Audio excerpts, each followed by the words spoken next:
এবার বিয়ের পিঁড়িতে বসলো মিত্তির বাড়ির মেজ বউ অর্থাৎ পৌলমী দাস। উপস্থিত ছিলেন আদ্রিত রায় সহ মিত্তির বাড়ির সকল সদস্য। চলুন দেখে নেওয়া যাক কনের সাজে কেমন লাগছে পৌলমীকে, আর তার বিয়েতে কারা কারা উপস্থিত ছিলেন।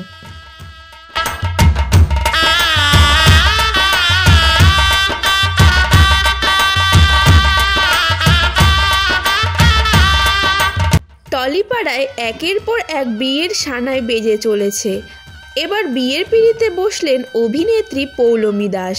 6 ডিসেম্বর বিয়ের পিঁড়িতে বসলেন পৌলমী।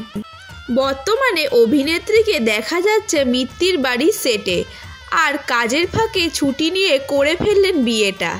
এর আগে তাকে দেখা গিয়েছিল মিঠি জোড়া ধারাবাহিকে। লাল টুকটুকে বেনারসিতে পাওয়া গেল নতুন বউকে এদিন, সঙ্গে সোনার গয়না। 17 নভেম্বর আইনি বিয়ে করেন পৌলমী। ইন্ডাস্ট্রির মধ্যেকার নয়, বরং বাইরের জগতের ছেলেকে মন দিয়েছেন মিত্তির বাড়ির মেজ বউ।